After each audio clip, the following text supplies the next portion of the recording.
Chrysanthemum by Kevin Hanks. The day she was born was the happiest day in her parents' lives. She's perfect, said her mother. Absolutely, said her father. And she was. She was absolutely perfect. Her name must be everything she is, said her mother. Her name must be absolutely perfect, said her father. And it was. Chrysanthemum. Her parents named her Chrysanthemum. Chrysanthemum grew and grew and grew, and when she was old enough to appreciate it, Chrysanthemum loved her name.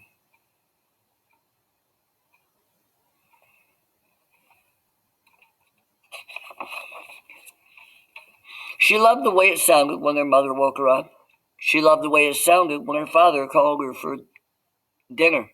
And she loved the way it sounded when she whispered it to herself in the bathroom mirror.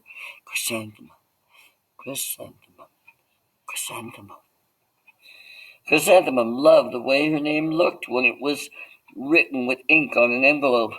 She loved the way it looked when it was written with icing on her birthday cake, and she loved the way it looked when she wrote it herself with her fat orange crayon. Chrysanthemum, chrysanthemum, chrysanthemum. Chrysanthemum thought her name was absolutely perfect, and then she started school. On the first day, Chrysanthemum wore her sunniest dress and her brightest smile. She ran all the way. Hooray, said Chrysanthemum. School! But when Mrs. Chudd took roll call, everyone giggled upon hearing Chrysanthemum's name. Don, Evie, Louis, Al, Les, Kay, Max, Sue, Bill, Pat, Tom, Sam, Ken, Joe, Rita, Victoria, Chrysanthemum. It's so long, said Joe. It scarcely fits on her name tag, said Rita, pointing. I'm named after my grandmother, said Victoria. You're named after a flower. Chrysanthemum wilted. Oh. She did not think her name was absolutely perfect anymore. She thought it was absolutely dreadful. The rest of the day was not much better.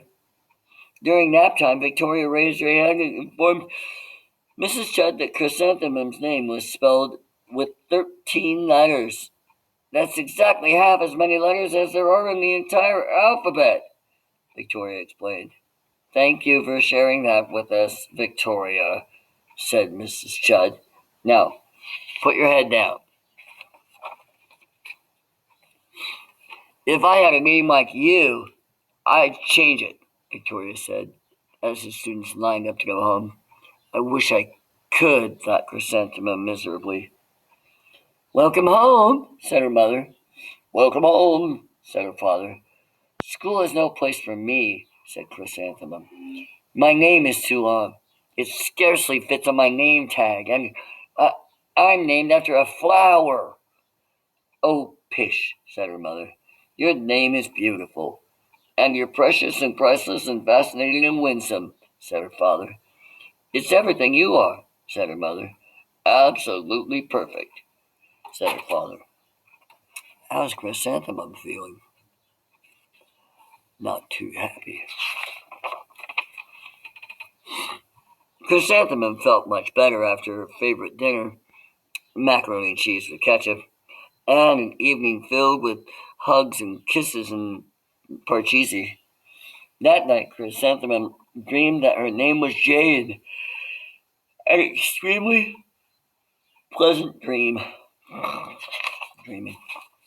The next morning, Chrysanthemum wore her most comfortable jumper.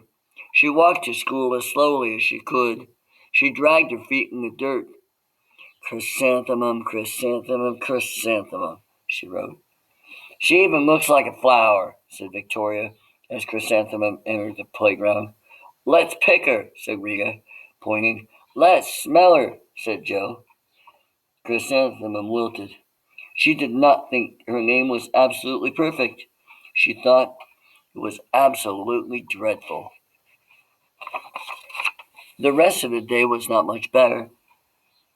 During nap time, Victoria raised her hand and said, "A chrysanthemum is a flower. It lives in gardens with worms and other dirty things." Thank you for sharing that with us, Victoria, said Mrs. Judd. "Now put your head down."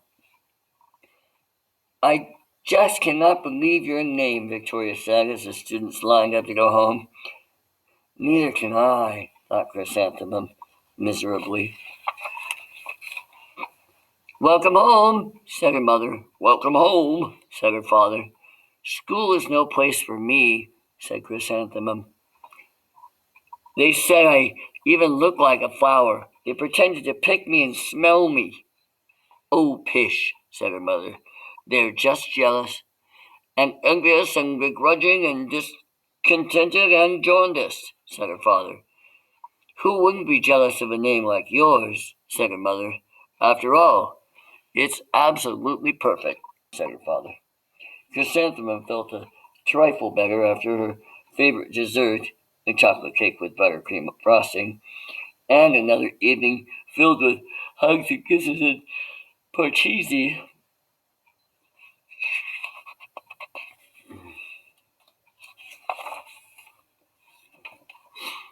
That night, Chrysanthemum dreamed that she really was a chrysanthemum. She sprouted leaves and petals. Victoria picked her and plucked the leaves and petals one by one until there was nothing left but a scrawny stem. It was the worst nightmare of Chrysanthemum's life.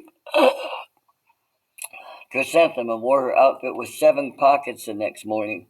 She loaded the pockets with her most prized possessions and her good luck charms. Chrysanthemum took the longest route possible to school. She stopped and stared at each and every flower. "Chrysanthemum, chrysanthemum, chrysanthemum," the flowers seemed to say. That morning the students were introduced to Mrs. Twinkle, the music teacher. Her voice was like something out of a dream, as was everything else about her. The students were speechless. They thought Mrs. Twinkle was an indescribable wonder. They went out of their way to make a nice impression. Mrs. Twinkle led the students in scales. Then she assigned roles for the class musicale. Victoria was chosen as the dainty fairy queen. Rita was chosen as the spiffy butterfly princess. Joe was chosen as the all-important pixie messenger. And Chrysanthemum was chosen as a daisy. Another flower. Oh boy.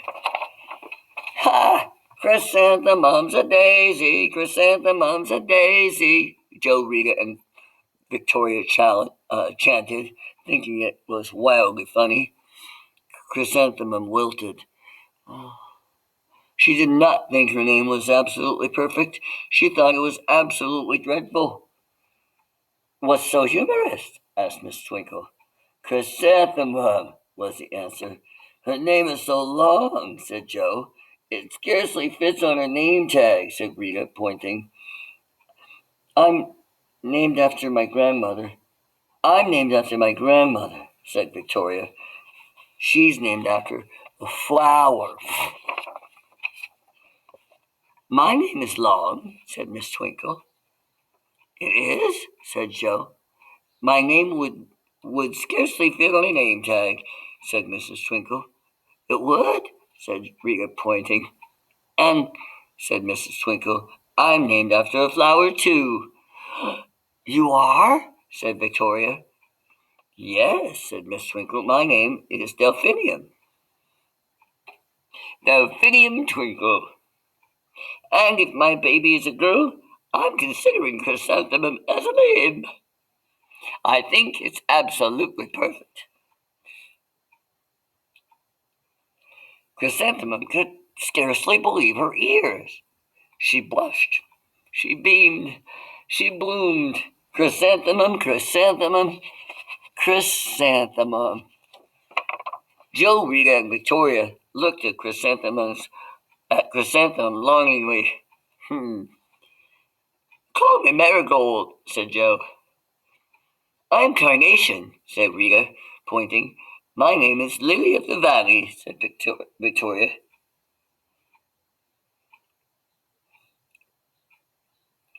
Chrysanthemum did not think her name was perfect.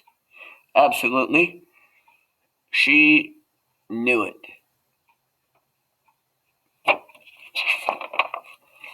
Epilogue. That means, like, what happens afterwards. Overall, the class musicale was a huge success. Chrysanthemum was absolutely a perfect daisy. Victoria only made one mistake. She completely forgot her lines as the daisy fairy queen. Chrysanthemum thought it was wildly funny and she giggled throughout the entire dance of the flowers. Eventually, Mrs. Twinkle gave birth to a healthy baby girl, and of course, she named it Chrysanthemum. It's alright to be you. Whatever your name is, be a good kid, and you'll be alright.